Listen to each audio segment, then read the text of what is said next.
Ar-Rahman Ar-Rahim. Assalamu alaikum. We are live with the 8th session of commentary on Dua Arafah of Imam Hussein alayhi salam. We have reached a very beautiful and emotional part of the dua. Today's part is a little bit different to the discussions we've had so far.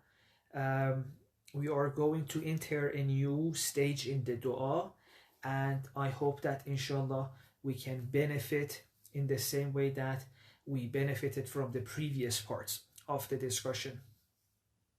If you remember, the dua started with Imam Hussein talking to God. Imam said, Alhamdulillah alladhi laysa liqada'ihi dafi'. Imam Hussein started the dua by describing God. Oh God, you are like this. And then Imam Hussein said, okay, now this God showed so much love to me. So the story of Dua Arafah began with God, and then it went to a stage in which Imam Hussein narrated all the things God has done for us, all the things that God has, all the ways in which God has taken care of us from the time before we were born, all the way, the ways God spoke to us, all the discussions we had. If you remember, we had a discussion that you are born before you were even, you were loved before you were even born, right? وَلَمْ أَكُنْ شَيْئًا مَذْكُورًا, Imam Hussein said. And then we had this idea that even our mistakes do not stop God from loving us. So we had all these discussions, a very intimate, beautiful, loving communication between God and Imam Hussein. Now, this point onwards, the discussions becomes a little bit emotional. How so? If you remember from previous session, Imam Hussein started asking for certain things, right? So we finished the part in which it was only a beautiful story. Oh God, you've done this to me, you've done that for me, you took care of me like this. And the thanking part as well. Do you remember the session we discussed? Imam Hussein said, every cell of my body, with every organ, God, I see your blessings right now, right? وَأَنَا أَشْهَدُ يَا إِلَهِ. Very real, beautiful experience. And then what happened is Imam Hussein started asking for things. Allahumma ij'al ghinaya fi nafsi. Right? Oh God, help me be self-sufficient through you. Right? I don't want to depend on external things to be okay. I want to be able to rely on me. And today we'll read the rest of this, and you will see what is actually going to happen. The story is changing. Like if this was a movie, this is a scene in which, there were two beloved talking very intimately. Imam Hussein had gone to God, and when you're next to the beloved, everything feels great, right? Imagine, for example, a person who was not allowed to go to his beloved. The life was very difficult. He sneaks out, goes to his beloved. They're talking, everything is fine. When you're with the beloved, all the worries are out of the window, right?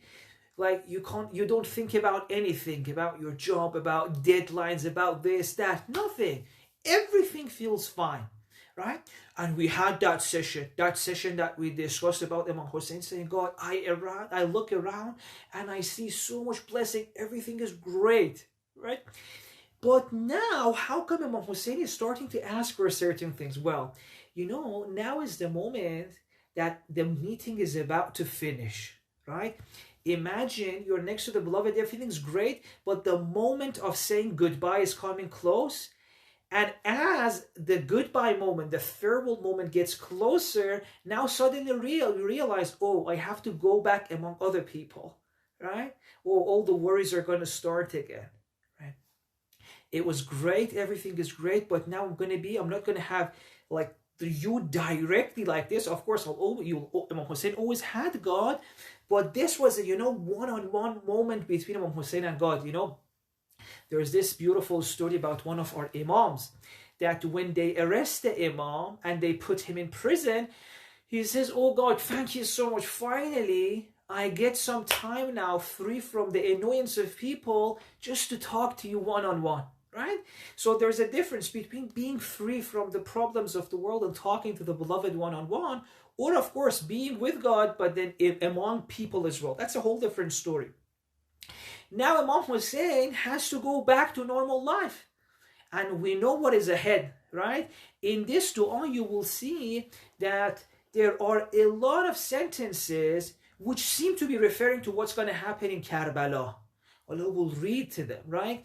It's as if Imam Hussein's intimate meeting with God is now about to be over. Imam Hussein is saying, okay, I have to go back among people who are going to do what we know to me, people who are going to do that to my family, to my companions. They're going to kill me.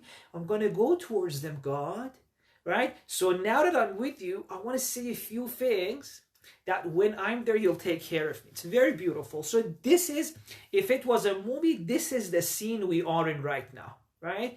The beloved is going to leave the Imam is going to leave the beloved, go back among people, and that's why, again, all the issues are going to start. So, yesterday we said, Allahumma ij'al ghinaya fi nafsi. Oh God, make me self-sufficient. I don't want to rely on external things. Now Imam continues with this dua. وَالْيَقِينَ فِي قَلْبِي وَالْإِخْلَاصَ فِي أَمَلِي. Oh God, give me conviction, right? Give me conviction. I want my heart to be sure. I saw your hand, your hidden hand behind everything in this world. I want to keep this with me, this conviction. Now that I'm going to go among people, I very much need this. وَالْإِخْلَاصَ فِي أَمَلِي. It's very beautiful, and I want my actions to be pure. And it's very interesting, a point for us here now, that ikhlas, sincere action, comes after yaqina fi qalbi. So we can only be sincere in our actions when our heart has the conviction, when our heart has seen the realities of the world. As long as we don't see God behind everything, as long as we haven't seen the real essence of this world, the batin of this world, we can't completely be sincere, and that's fine. There's nothing wrong with it. Once conviction comes, then the natural result of that is ikhlas. The Arafah, my dear friends, the Arafah saying that they've had moments as a result of their actions. I always told you, let us have a kind of religiosity that is after real experiences of God, real experiences of the divine. Because I said there are different types of religiosity. Some people do practice worship, religion, everything. They're in it for thawab. And these people, which unfortunately is the majority of us, after 30 years, 40 years, they haven't seen anything. They haven't tasted anything. They say Allahu Akbar, Alhamdulillah, Subhanallah, all of this. But if you tell them, have you had any real experience? Have you tasted any sweetness of talking to God? You say no, right? But there's another kind of experience, a religiosity, which is not after thawab. It's after real experiences. It says, if I sing Allahu Akbar, I want to see God. Imam Ali said, I never worship a God I haven't seen. In that, if we want to follow that logic, it means that most of us, we shouldn't be worshiping because we've never seen God. The Arif says you can see God. Our Arafah, they send their books, they say, we've had experiences and we suddenly saw, it's as if this world, the appearance of it in which, everything seems to be happening without God, right? You remember the example of calligraphy, either the pen is writing or the hand is moving the pen or the person. They said we've had moments in which the appearance of the world evaporated in front of us. We went to a different state of consciousness and we saw the batin of this world, the hidden forces. Wow.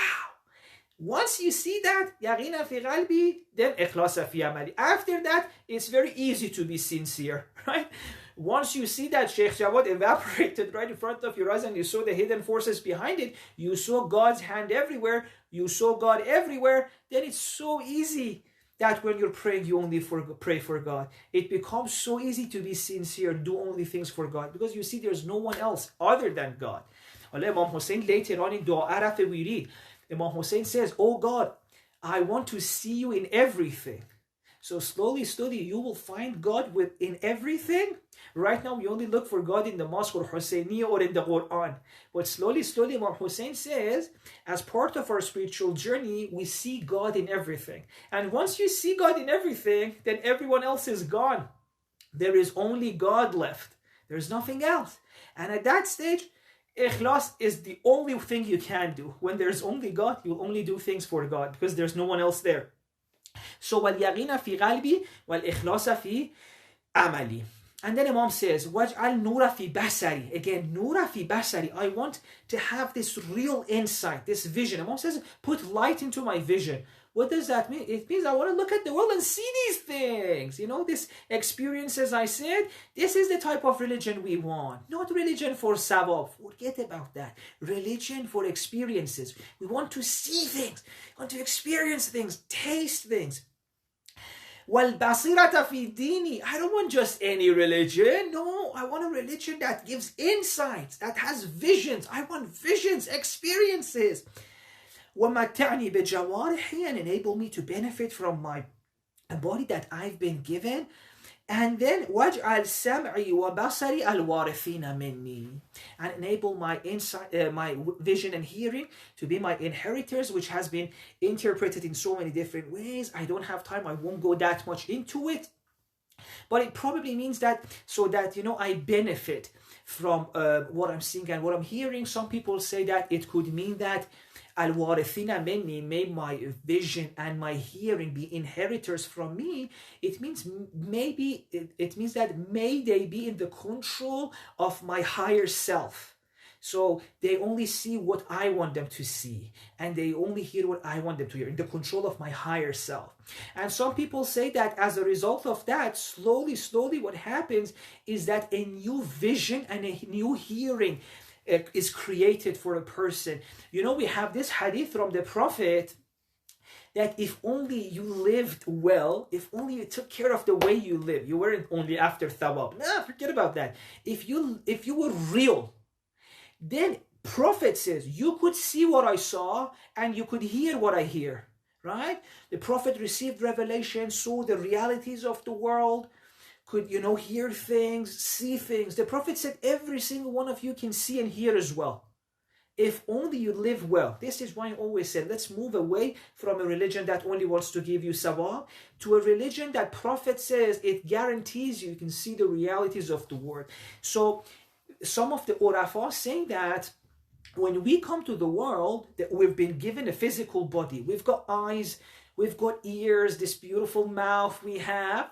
And this, the way it grows, it's very easy, right? You just eat food, you're getting the sun, vitamin D comes, you get some sleep, this physical body grows. But in addition to the physical body, they say you have another kind of body, the spiritual body, let's call it. In order for that one to grow, you need to do certain things, right?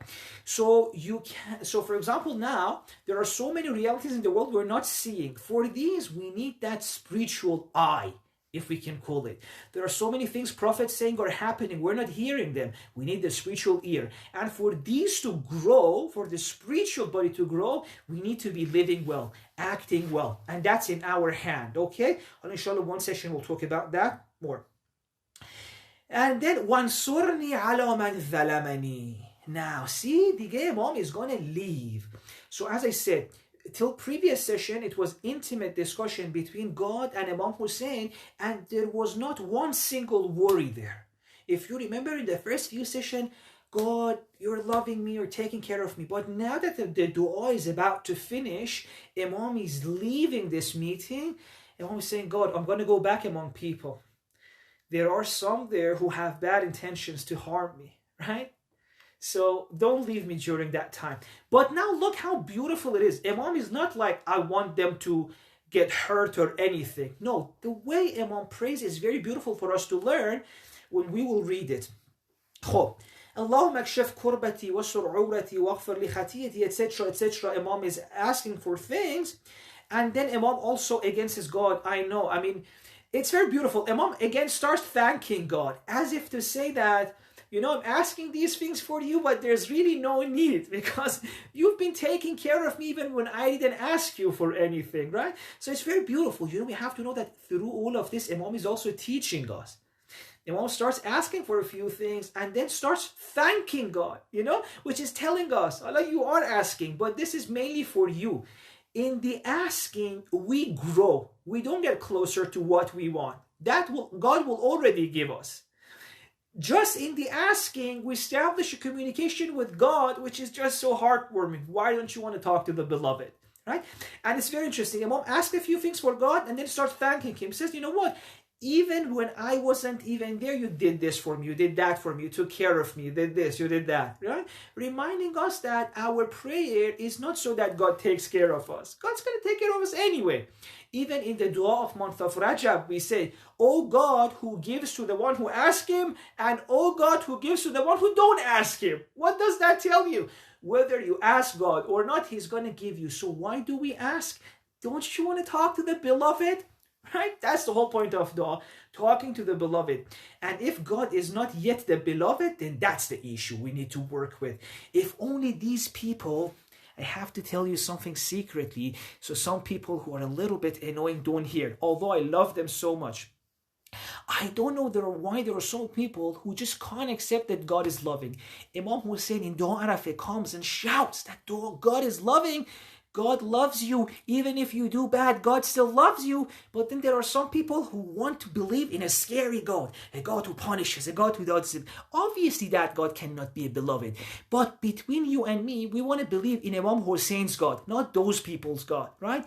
Imam Hussein's God is loving. And then it can become beloved. Okay, back to the dua.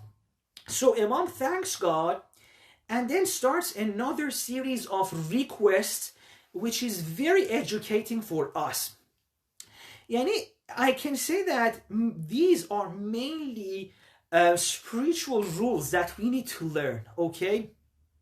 So Imam says, Ya Ilahi, Imam again says, God, وأعني على بوائق الدهور وصروف الليالي والأيام ونجني من أحوال الدنيا وكربات الآخرة. So it's very beautiful. It says, God, I'm going to leave now. And it's as if Imam knew what's about to happen to him, what's awaiting him in Karbala. Imam doesn't say, God, I want the problems to go away, right? Because as you know, the problems are not the result of, God doesn't want the problem either. It's the people who are choosing those things, right? It's not God who told Shemr what to do or Omar bin Sa'd. So as long as there are naughty people, bad things are going to happen. The external world, do you remember we had this discussion yesterday? The external world is not completely in our hands. Part of it is in my hand, part of it is in your hand, part of it is in other people's hand. The external world, its current situation, is the result of the sum of all of our actions. You, me, all the people in the world, we have put the world in this current situation. And God respects humanity so much, He says, I've left it to you, you guys. It's up to you. You fix it. Which is why a lot of spiritual teachers believe if humanity decided to fix the world tomorrow, so that no one had any poverty, anything, in one day we could end all the problems in the world. In one day, if we all collectively decided. One day.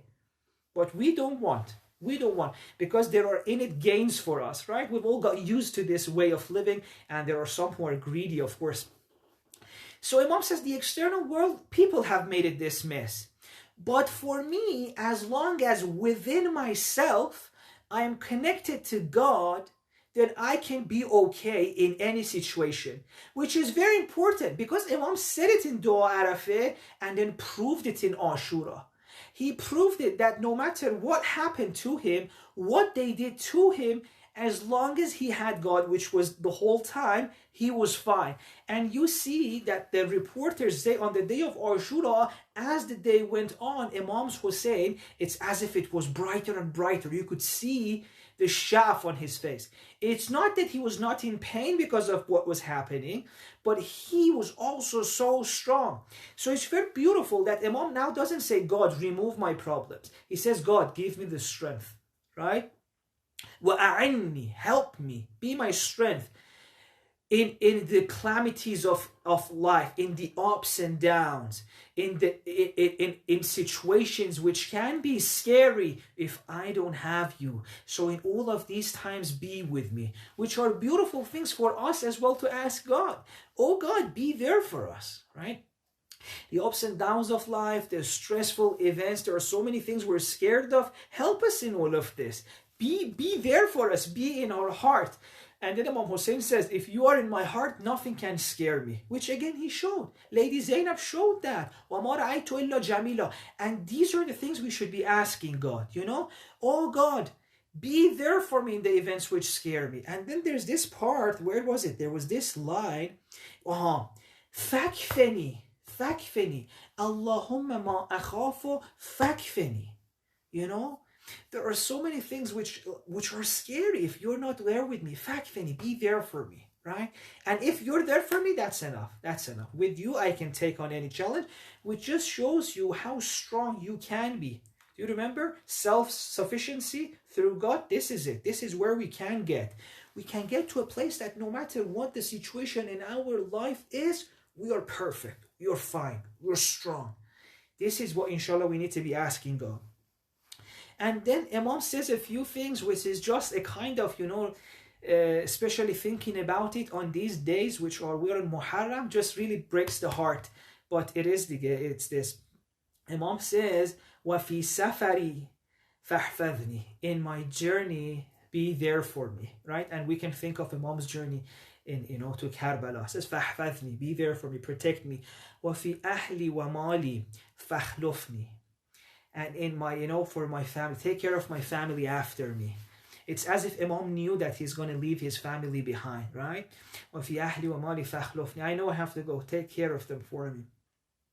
وفي نفسي وظلني وفي أعين الناس فعظمني ومن شر الجن والإنس فسلمني, etc., etc. Imam continues, وإلى غيرك فلا تكلني.